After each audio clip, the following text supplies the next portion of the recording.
Hello viewers, we are here again to present to you another episode of Echoes from NIREC. Today we are going to discuss justice and religious freedom. And to discuss this topic, from my left is Salamatu Ibrahim, past National Ameera of Muslim Sisters Organization, MSO. Ajia is a co-secretary of Central Coordinating Council of the Interfaith Dialogue Forum for Peace. Ajia, you're welcome. Thank you. On my right hand is Sister Dr. Nkechi Iwuoha. She belongs to American Province of the Poor Handmaids of Jesus Christ congregation. She is a member of the American Provincial Leadership of her congregation. She is a part-time adjunct faculty of Handmaids, College of St. Joseph Weeding, located in the state of Indiana, United States of America, where she teaches ethics in criminal justice. Her area of specialization is law and public policies. Sister Nkechi, you are welcome to this program. Thank you, Father, and good day to you, viewers. Aja, please can you tell us your origin? Where were you born? How many places have you lived in Nigeria? I was born in Kano State, Lambata local government. I schooled in Herwagana Primary School in Gombe, and then went to Federal Government Girls College, Yola. From there, I went to Ahmadu Bello University, Zaria, SBS. From there, I went to Faculty of Science, Department of Biochemistry. When I graduated from ABU Zaria, then got married, stayed in Kano, and then I went back to specialize on medical laboratory science, chemical pathology, and I have always been an activist since from my secondary school day. I was the Ameera of MSS in Federal Government Girls College, Yola, the Ameera of MSS at ABU Zaria from 1983 to 1985 when I graduated from ABU Zaria. And then I have been, after graduation, I have been member of Muslim Sisters Organization, the state secretary, and then rose to the National Ameera of Muslim Sisters Organization. And in the course of my studies in the Western education, I have been somebody that has always been studying my religion, the Quran. Even when I was in the university, between Maghrib and Isha, we have ta'alims in the mosques, and then at home I have been going to Islamia schools, and so I combined the two field that is up to now I am studying in my religion, because the Prophet ﷺ said min al ma'ad ila lahad, that is from the childhood, that is from infancy to death. Knowledge is something that every day you are seeking for it. What tribe are you exactly? I'm Hausa. Hausa, pure Hausa. Yes, Hausa flying. Well, they say there is nothing like Hausa Fulani. You are either a Fulani or you are Hausa. How do you combine the two? Yes, intermarriages. My mother is a pure Fulani woman. And your father is pure Hausa. Hausa, yes. So that's why you are Hausa Fulani. Yes. Thank you. You are welcome. Okay. Dear sister, can you tell us about your background and where you were born and the areas you have lived? And your tribe? Yes, I am Igbo. Some people say Igbo. I guess it's the same thing. I was born in Lagos, precisely Yaba, Lagos, where that was where my parents lived. My dad was working with the then Barclays Bank, and my mom was a teacher. So they were in Lagos, so I found myself growing up in Lagos till I was 9, when my mother went back to my state, which is Imo State, to try to build a shelter for us. So that's when I went to Igbo land and began learning Igbo language. So then I did my studies here, most of it, and then joined the community and left the country in 2003 for Germany. So that's So you speak German? brief. Yes, I speak German. Aja, when you hear the word justice, what comes to your mind? And have you suffered injustice anywhere in Nigeria or anywhere you have traveled to since you were born? Of course, when you talk about justice, what comes to mind is putting things in their appropriate positions. That is what I mean, putting things in their appropriate position is that giving honor to whom honor is due. That is taking things the way they are. What I mean is that when somebody deserves a thing, you give him. When there is when there is justice, it means that everything, all things being equal in life. That is, your rights have been given to you. You have your rights. These rights, as stated in the Quran, is right to live, to life, right to owning of property, right to privacy, right of worship, all the rights that you have. Justice is that those rights, you can exercise them. That's good. You said partly you are a Fulani. Yeah. In our Nigeria today, you hear about Fulani herdsmen.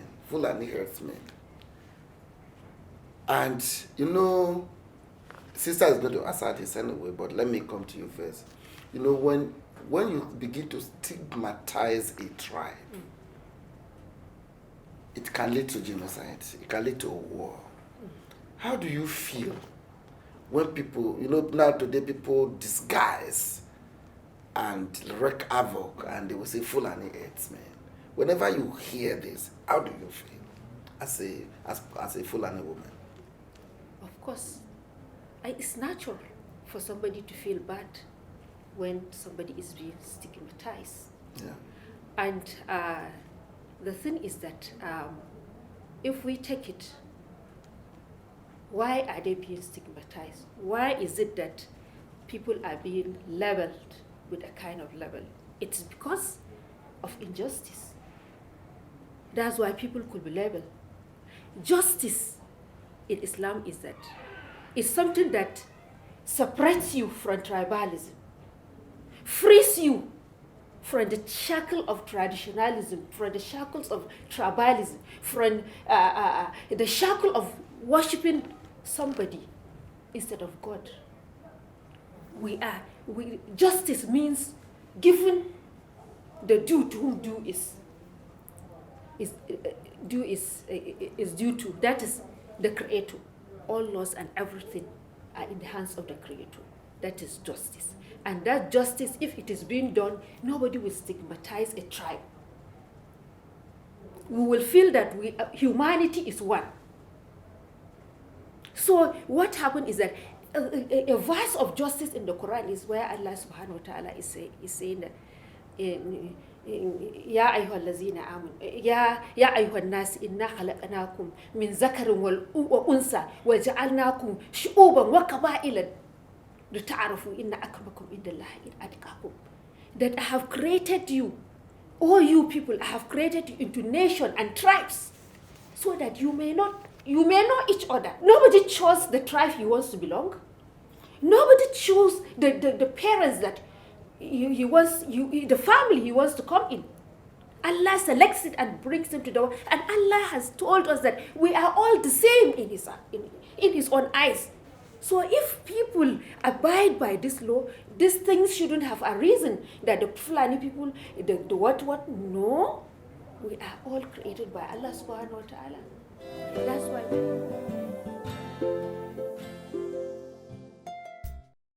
Do you feel the Fulani people marginalized in Nigeria?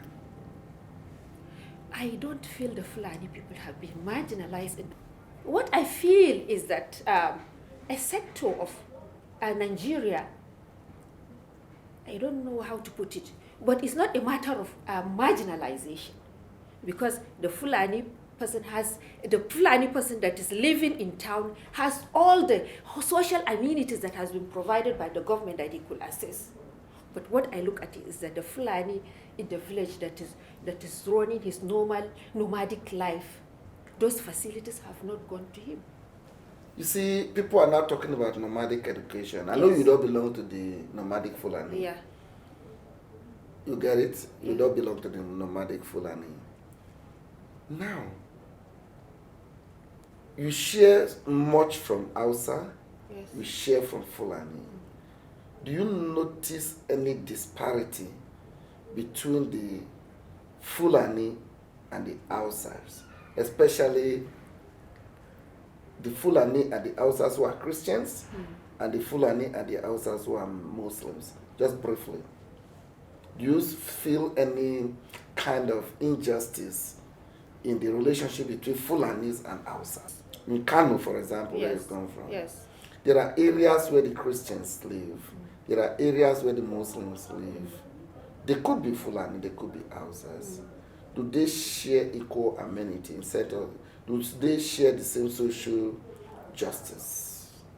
Are they equally treated by government? Of course they are equally treated by government. Come to talk of this, Father, it's not a matter of, at this present dispensation, it's not a matter of whether somebody is Fulani or whether somebody is a Christian, whether somebody is a Muslim, but the point, the case in point at this dispensation is that a lot of people are not satisfied with the governance. So it's not a matter of tribe or something like that. Something has gone wrong with the system. And that thing that has gone wrong with the system, it will affect everybody. Thank you, sister. Back to you. Okay. Your own is going to be very, very delicate. I hope you'll be able to survive it. Okay. Do you see this movement for the Biafra as a kind of symptom or sign of injustice against the Igbos? I would say the whole movement of Masop, I guess, is coming from the newer generation of the Igbos. I see it in the context of a bigger question that exists in Nigeria. A bigger question that a lot of youths in different tribes feel the pinch of unemployment. They feel the pinch of segregation from even the political arena, where we don't have our young people represented as such, even in politics. So I think it's a symptom of what's going on nationally. And so because of that whole link with the Biafra, and so our youths feel the same way. And I'm not speaking for them. This is my own perspective to say that perhaps because they feel the center cannot hold anymore for them, they take up some kind of movement to express that discontent about what they are feeling. And I think the same thing also you could say about River State with the what's the name of that movement in River State? The Ogoni. The Ogoni movement? It's not the Ogoni movement. What's That's their name? The Niger Delta. The Niger Delta. Niger Delta. Yes. So I was there. Militants. The militants. The militants, yeah. Okay. So we can decide to call them whatever name we want to call them. They could be militants. But the truth of the matter is that the oil that we take from that community is not actually played back into that community or even elsewhere, as we can actually see that it is trickling down to the youths, getting employed, building institutions that can give them the right kind of education. So what do? They are helpless. And they take up that kind of movement to express what is really burning in their hearts. And we want to be part of this system. We want to have something that we can give to our children. So in the same vein, the MASOP came up with that movement. And of course, the stigma, of course, as we are talking about stigmatization of tribes, goes back to, well, they were Biafrans and they are reviving this. Fine, they are reviving this, but I think the fundamental root cause is the fact that people do not have jobs. People feel neglected. People even feel that because of the Biafran question and narrative, they are feeling that, okay, we cannot have MASOP come up with this idea without actually dialoguing. You were talking about dialogue. Yeah. Without the government dialoguing with this present, the new generation. What are you really talking about? Good, sister, I'm still on you. See, we used to think that the Igbo as a tribe is homogeneous. But right now we are beginning to see that even politically and religion too, religiously, the Igbos are not as united as we think. Igbo did not. You know, those days as children we believed that once you cross Okene, you are an Hausa. But it was later we begin to know that you have Hausa, you have Fulani, you have Ibiro, you have this and that. Let us assume that we create a country today named Biafra. Do you think they would do better than the present Nigeria? I think from the point of view of having a small geographical location to manage, even in human resource, and look at it from management principles, yes, there is that possibility that when you have a small area to administer, there could be it could be easy to look at issues and deal with issues, head on, as opposed to having a more larger geographical configuration. So yeah, from that point of view, yes, we could do it. But I think at the same time, no matter how small that area is, God has given each and every one of us that critical, analytical way of looking at life. And so, because people are different, it doesn't matter which tribe you come from. We come from different families, educational background, and thought process systems.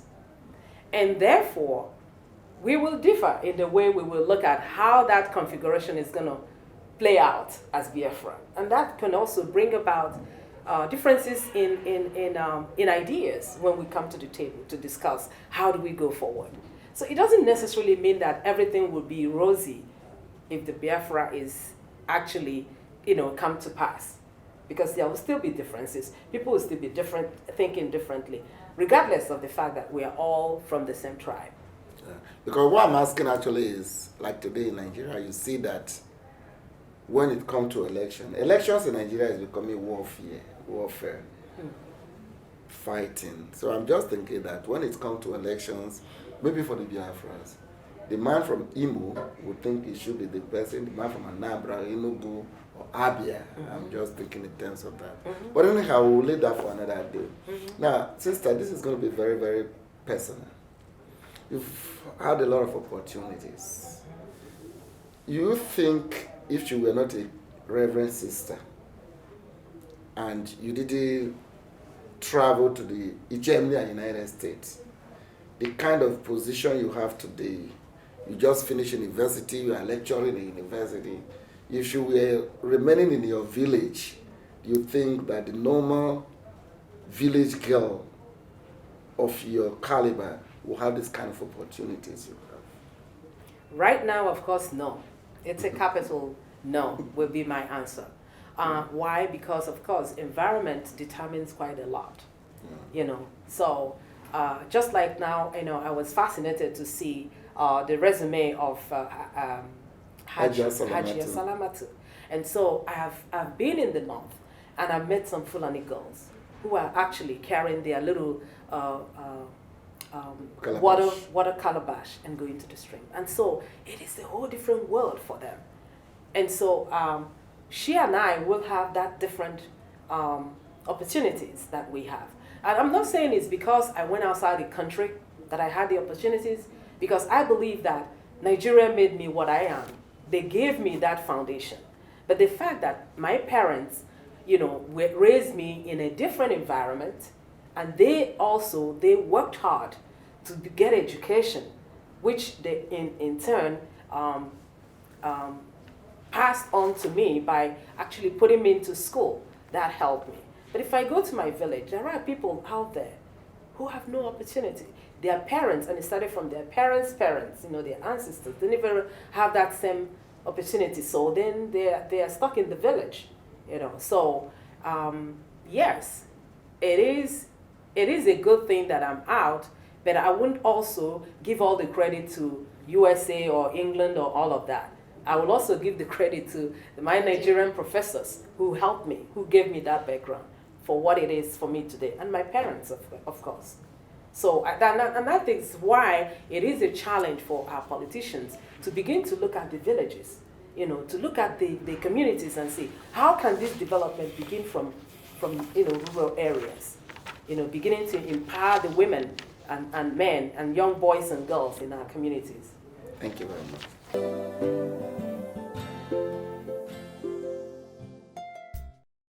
Ajay, what do you think can be done in justice concerning our children on the streets today, especially our girl children, the almajiris? What can be done in justice to give them meaning in life? I don't want to call it nomadic education, because a nomad is a farmer. Farming is a big business. Yes, it is. There is no ceremony you do in this country. You should not kill a cow, then you have not. So how do you think in justice we can empower not just the Fulani, the Nigeria youth to be enlightened like you? And maybe when they are educated, they have your kind of opportunity to be fully engaged in running the affairs of this country, since the youth are the future of tomorrow. Yes. Father, you have touched me where it is itching, because I'm a mother. And I will start, before answering your question, what I want us to do is that I want us to cast back our mind back to see history when the missionaries came to Nigeria. When the missionaries came to Nigeria, Lord Lugar wrote to England that he came to Nigeria, but he found a society that were structured, a society that had their administration, a society that had their education. And this society, he feels, they will be ruled indirectly because already they have their structure on ground. But unfortunately, this society that was once an enlightened society, a structured society, now is a society that fingers are being pointed at, that they are now the poorest society, the less privileged society, children on the street, forgetting that something went wrong. Because we had our system of education in the northern part of the country. We had the Ajami That is the writing that you write in Hausa, but the alphabets are in Arabic. You read it. Most of people that are called illiterates now in the northern part of the country are people that are literate. But when the white people came, when they brought English language now became an official language. Then those people now become people that are illiterate. And in fact, it has even been removed from the system of our education. That is the Ajami Arabic writing. And these are people that memorize the whole of the Quran by heart. These are people that we have our Al-Qali set up, that is the judge. We have our emirs. The rule of a structured society, a society that you can travel from Sokoto to Maiduguri without a penny being lost. A society whereby you sleep with your door open. A society whereby my neighbor will bring out food, that one will bring out food, and will spread mud and eat. A society that everybody was his neighbor's keeper. There is now a clash of civilization. Is what we are going on now. Our children go to the normal school, nursery, primary school, they come back, immediately they come back 1 o'clock, they dress up to Islamia school. Because we have an education that we want to keep up. We have a heritage that we have to maintain. And the thing is that street begging is that these schools that we have, that were being supported with the then administration, now that support has been cut off from those schools. So the malams are left on their own to cater for the children. And poverty is what makes some of the people take their children from their villages to this malam. And they too, they don't contribute a couple to this. So why won't the children litter about the street? Sometimes why it's not the children that go to the school that are littering the street. Sometimes they are homeless children that are littering the street because this is an indices of poverty.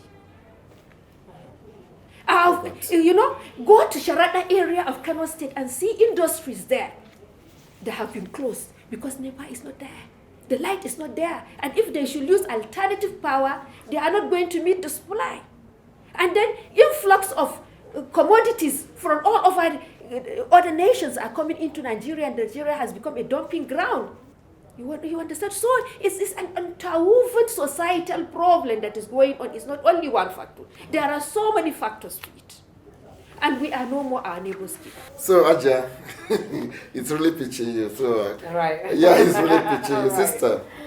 Yeah, so from what I'm getting from Aja is that lack of failure of providing social amenities and failure of empowering our youth. I would like can you react to what Aja has said, or do you have any solution to this problem that you can propose to government to help our youth in justice? Because it is injustice to the youth not to empower them. Their dreams are being shattered. As she rightly said, there are a chain here, around the whole issue of the Alamajiris. We see them on the streets, but there are other reasons that made them come to the streets. And I think, looking at it, I think the government needs to really look into the matter of the Almajiris, and not just some Almajiris, but the issue of all the children in Nigeria. Out of school children. Out of school children, children from low-income families. What are we doing for them? What is the government doing for them? What is the government doing for the youths? So it's a bigger question of looking at our industries. Like you talked about, we are taking food from every country. We're taking technology. Why can't our own people? Like I see some of the major construction companies, they are all given to either the Chinese or the Arabs, the Israelis, the Germans are all here. It's all good to share technology, but it's also good to give some of these contracts to our own people, to establish industries, to make our power system working, to make the system work for every Nigerian who is in corporate business, so as to employ people and also to employ our youths. to employ the parents of these children and on the streets.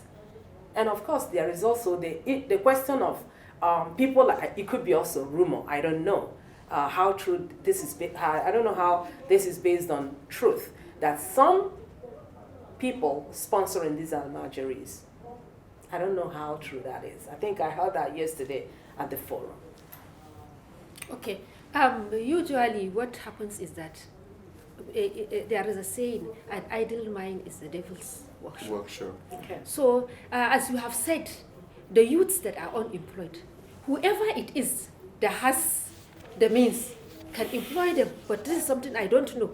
And sometimes you can't separate the street children from the almajiris, you understand? Almajiris are the ones that are studying with the teachers, with the malas. But there are street children too, which are mixed up, that they are not employed.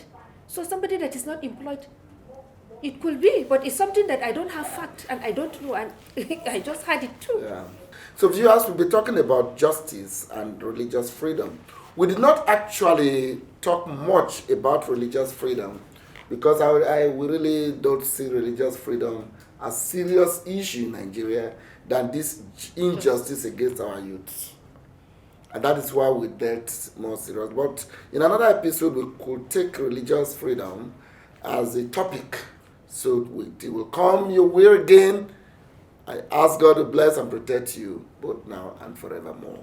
So, sister, thank you for coming. Thank you, Father. Aja, thank you for Thank coming. you. Thank you, Father.